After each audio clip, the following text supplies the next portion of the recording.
set by the University Senate. Your graduation today has also come at a great financial cost to your parents, guardians, and sponsors, and who are key players in our university support system. For those reasons, I congratulate and welcome you to the labor market. I'm glad you're ready and able to join us in the noble task of contributing to the growth and prosperity of our country and global economy. Today we are celebrating the milestone the university has made this year and the enduring values of this great institution. Today I'm going to go a little bit off script in the sense that mostly of what I was going to say has been said by our able Vice Chancellor and the Chairman of the Council. And today I think most of us, or majority of us, have come to hear our Chief Speaker and Chief Guest talk to us and address us. But it's important today that there is an announcement that I wanted to make, which is I personally find very important, and it's important to us as an institution, and that is the Board of Trustees. Further to celebrating our graduates, we're pleased to announce a historic milestone for our institution and a bold step towards a sustainable future. Today, we declare our commitment to install, educate, and impact, powering all of our learning institutions, all entirely off-grid, harnessing the power of the sun, but most importantly, driven by the use of innovative IoT, Internet of Things, and impact towards our students, faculty, communities, and the global to push for strong outcomes to fight climate change. This decision is not just a strategic move. It is a testament to our unwavering dedication to environmental stewardship and our vision for a brighter future. By transitioning towards innovative and smart renewable energy, we are not only reducing our carbon footprints, but also setting deliberate standards of sustainable education in sub-Saharan Africa. Indeed, we'll be the institutions north of the Limpopo and south of the Sahara who will be doing this. We proudly claim our place among the leading academic institutions in this region to embark on such a groundbreaking initiative. This pioneering feat positions us at the forefront of the global movement towards renewable energy and sustainable development.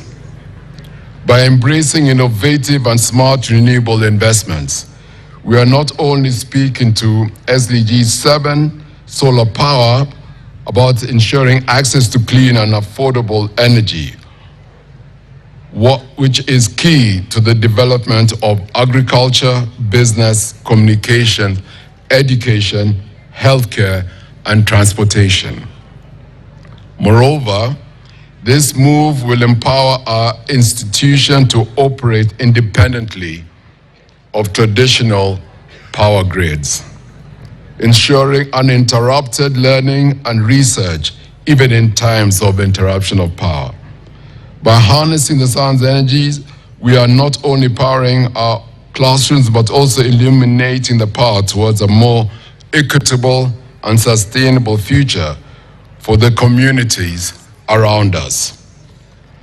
As we embark on this journey, we invite our students, staff, and the broader community to to join us in embracing sustainable practices.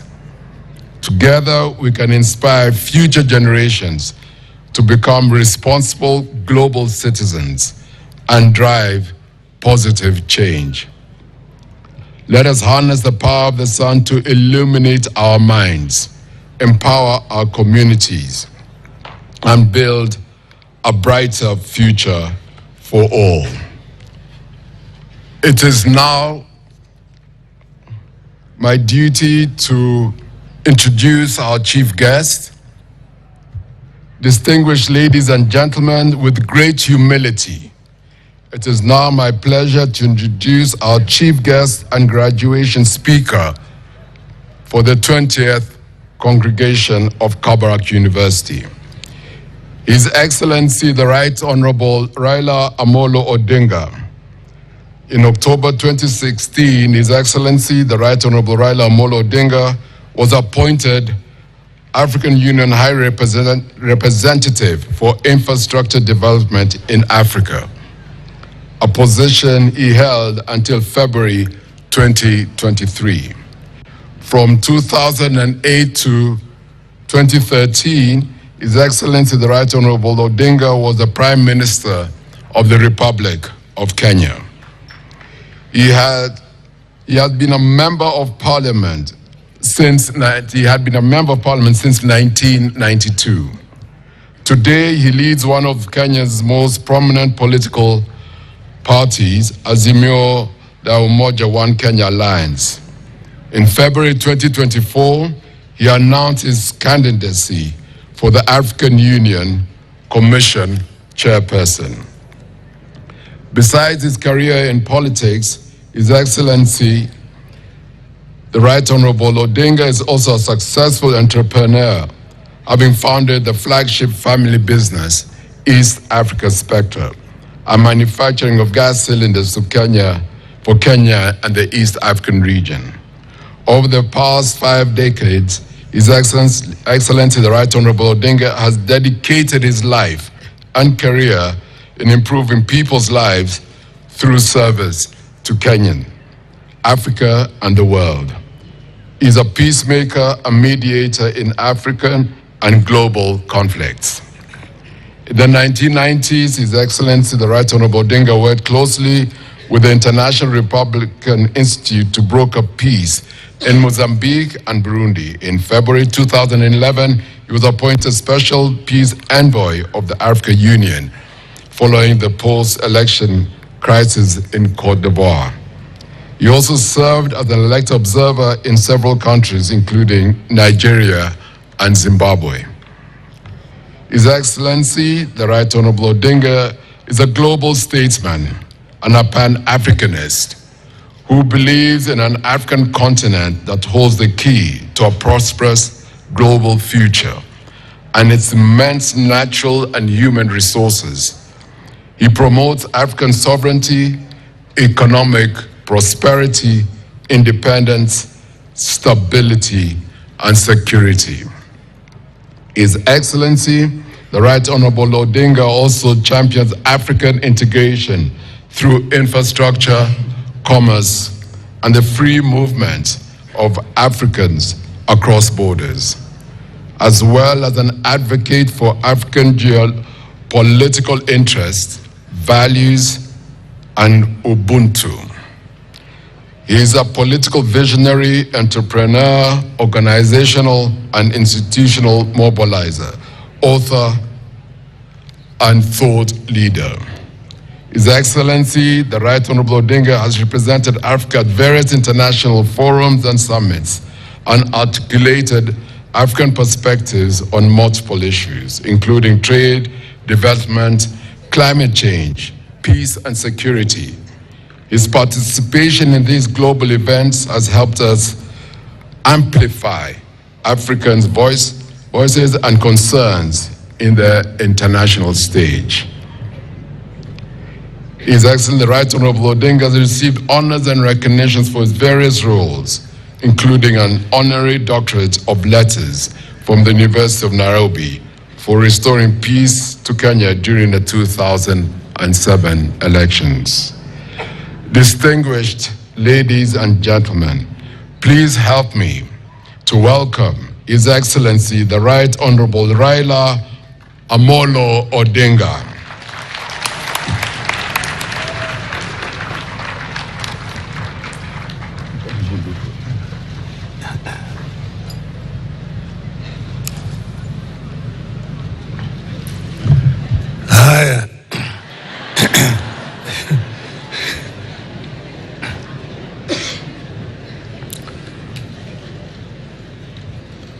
The Chancellor, my brother, Honorable Gideon Moi,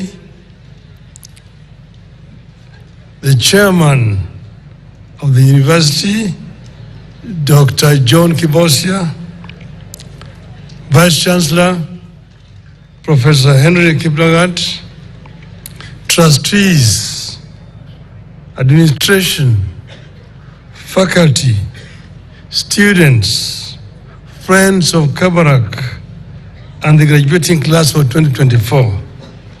Hamjambo. Good morning. Chamge. Oyaore. I am so delighted to have an opportunity to come here and talk to you here this morning.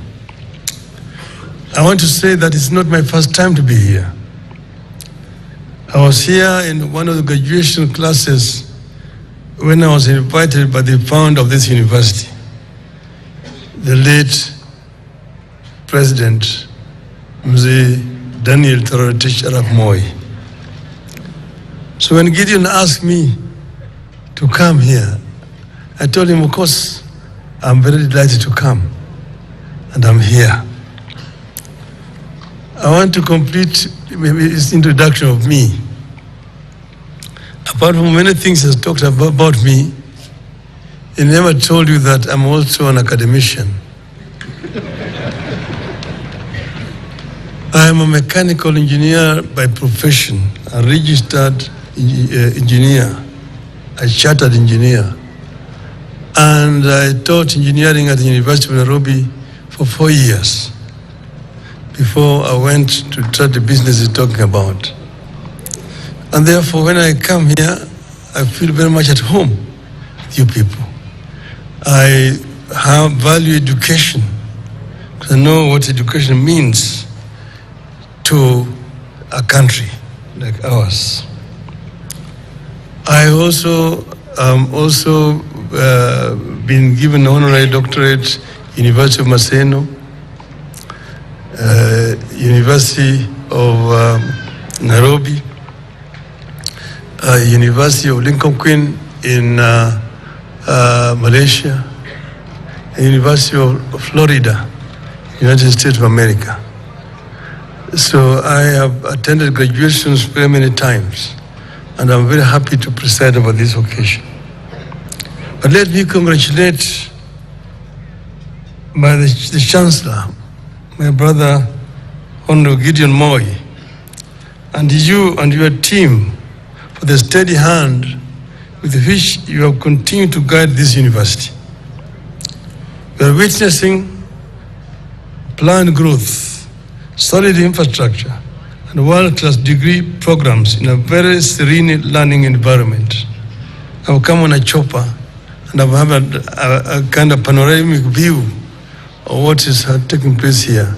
It is very beautiful from the skies. To the graduates, I'm happy to celebrate with you an honor you have worked for and earned.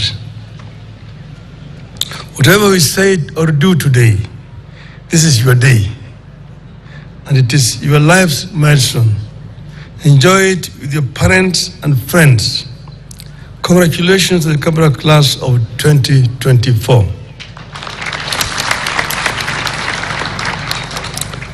I must congratulate the university for the progressive academic programs it has come up with this year. This focus on science, technology, engineering, and mathematics, STEM, the Master of Science in Artificial Intelligence, Bachelor of Science in Data Science and Analytics, and the Master of Pharmacy in Oncology Pharmacy are today the country's dream. They point to an institution determined to take its rightful place in the journey to the future. I have also noted a curious but encouraging pattern here. At a time we are struggling with gender parity in nearly all our aspects of public life, Kabarak University seems to have overcome the barriers. Out of 2,541,000 graduates we are releasing today, females form 51.04%, while males constitute 48.96%. Congratulations, Chana.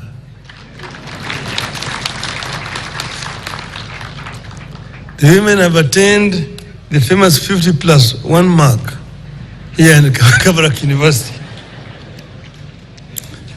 A hearty congratulations to our mothers, daughters, and sisters, and who are breaking the ceiling here at Kabarak University. One people under one nation is under severe test. Across Africa, we are witnessing mixed results with regards to governance. Debt servicing is getting more challenging, while climate change continues to exert undue pressures to our fragile economies. You know that in this issue of climate change, Africa is a victim. Africa is not the offender. Africa releases less than 5% of the carbon into the environment, yet we live with the consequences of climate change. The wars in Europe and the Middle East and the uncertainties surrounding the regime in the US are not making the world any more at ease.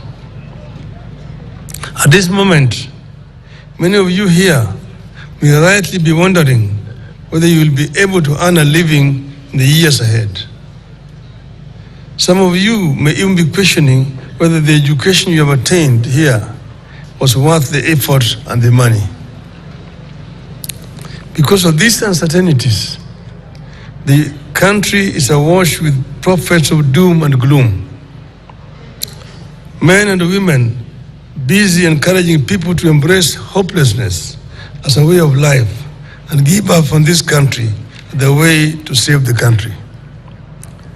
Let me be clear from the outset. The problems our country and the world are going through are exactly the reasons you have gone to school and spent torturous years to earn a degree. If you have looked around and concluded that you see a not too good state of affairs in our country and Africa, and mostly chaos and uncertainty around the world, then you have truly gotten a sound education that has enabled you to see and diagnose the world as it is.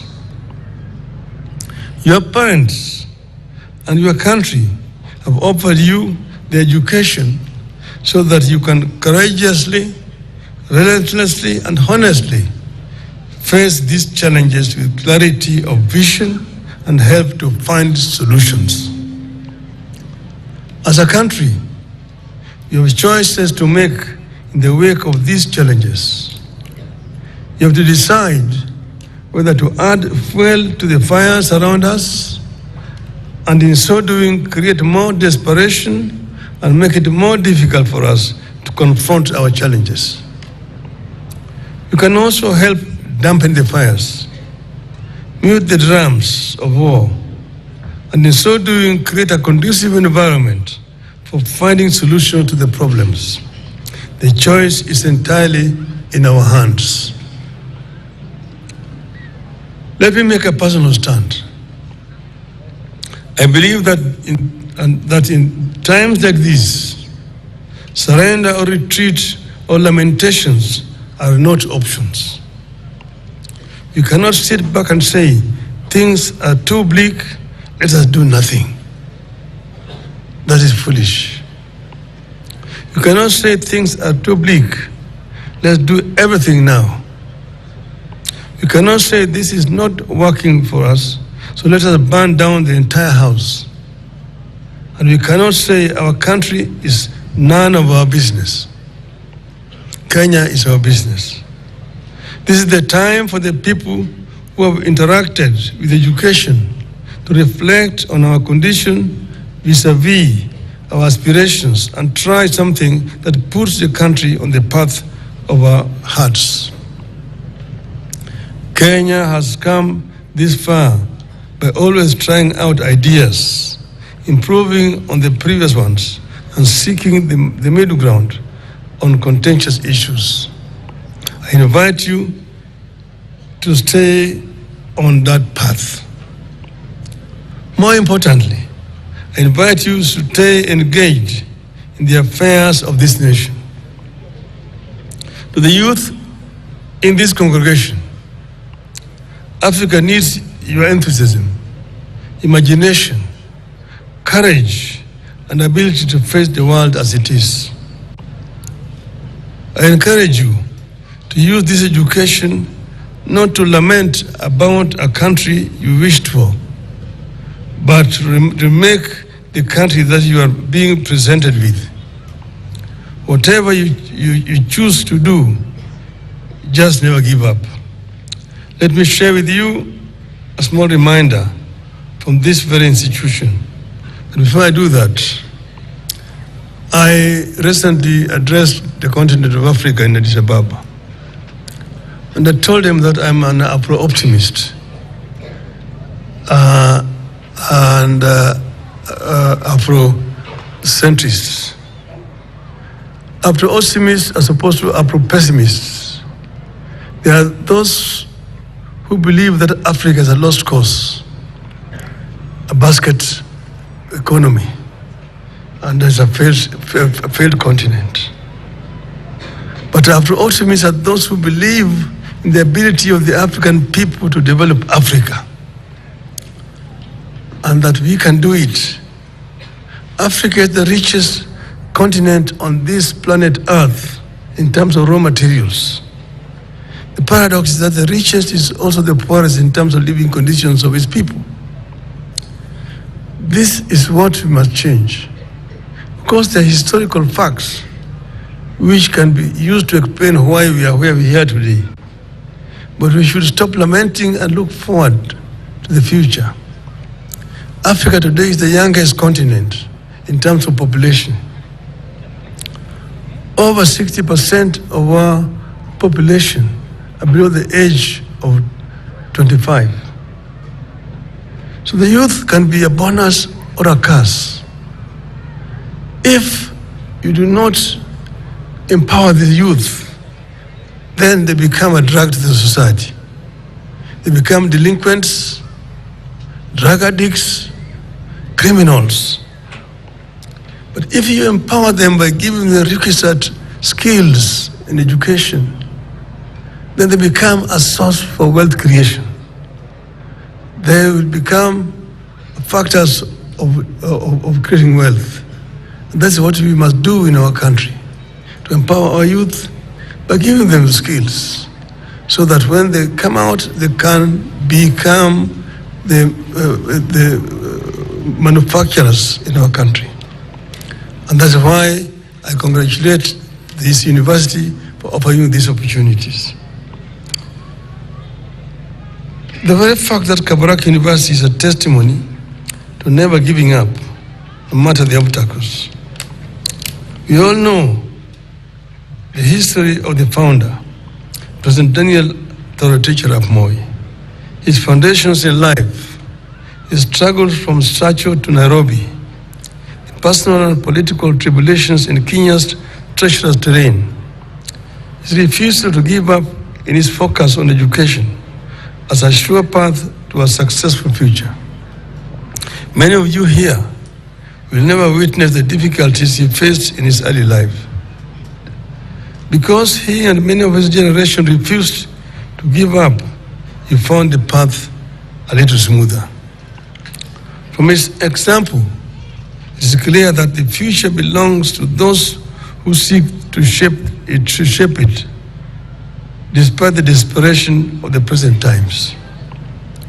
As young people, you have the right to demand of your country an opportunity to make an honest living, an environment that will enable you to start and bring up stable and prosperous families, and that an environment be created that ensures you will not be stuck in the struggles of your parents and will instead do better.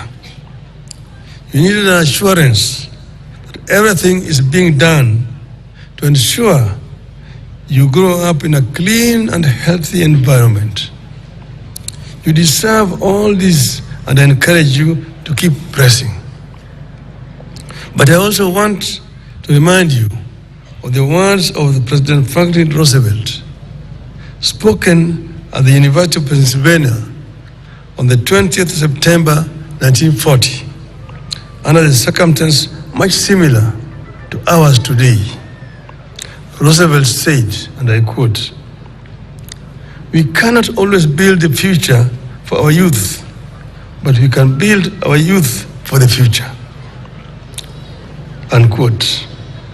I want to believe that the education you have acquired here has trained your minds, honed your talents, and prepared you for the requirements of this country's future. I said the day that today the youth of Africa is desperate. You can see some youth drowning on ships trying to get to Europe in search of greener pastures. But we can actually create greener pastures here in Africa. I'm pleased with the efforts that we made here. And the chairman and the chancellor said that this institution is 100% green energy. Because we have got tremendous sources of green energy in our country. Here you have got geothermal potential around this area. Menengai is just next door. But huge potential that can be used to generate power. We have got solar for free. 366 days in a year. Free, which you can use. We've got hydro potential in this region. So we can harness this potential of green energy, wind around, to generate energy. And energy is the source of wealth creation. If we can be able to generate sufficient energy, there's no reason why our country cannot develop. Today, Kenya's energy generation is just about 3,000 megawatts. That's peanuts. It's equivalent to one town's consumption in Europe. We need to generate more energy in this country. And that is the way we are going to be able to set up industries here. China used to be laughed upon just about 40 years ago. But what China did was first to train manpower, offer the youth skills, trained the youth so the youth became highly skilled. So when they liberalized the economy, the manufacturers of the world saw a destination where there's cheap, skilled manpower. There's also cheap raw materials. So they migrated to China. Today, for example, all the automobile industries are in China. Mercedes, Peugeot, Volvo, BMW, VW, Ford, Toyota, Nissan, Hyundai are all in China. They manufacture in China for the world. In Germany, they told me it is cheaper to manufacture a Mercedes-Benz in China and ship it back to Germany than the one that is manufactured in Stuttgart in Germany. So China has become now the factory of the world. And by doing that, they were able to create 600 million middle class, moving people from poverty to middle class, 600 in a period of 30 years. We can do the same here in our country. Now, China is no longer the cheapest source of labor because Chinese have become more affluent. There's a gap down there which Kenya and Africa can fill. We need to create more opportunities for our youth, train them so that they become highly skilled as a source of wealth creation in our country. This is a major challenge, and I'm happy that this university is taking up the challenge. If this university has planted you in you the free inquiry minds and restless intellects and spirits that cannot be subdued, then in you are the best insurance for our nation's future, regardless of the circumstances of today. I end up quoting late President John F. Kennedy, who said, "Ask not what your country can do for you, but ask what you can do for your country." Now, go out and change Kenya for the better forever. Thank you. God bless you. God bless Kenya.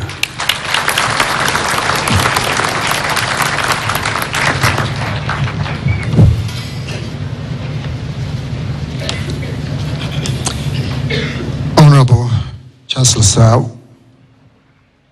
may I allow me to invite all of us to stand so that we can sing one song, "To God Be the Glory," one stanza and a chorus. Will be led by Professor Frederick Gala.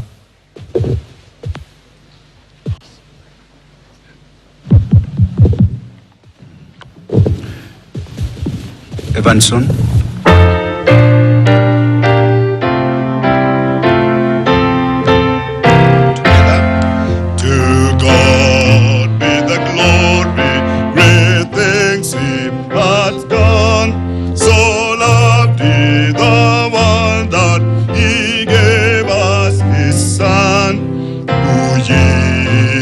His life and atonement for sin, and open the life gate, but all may go in.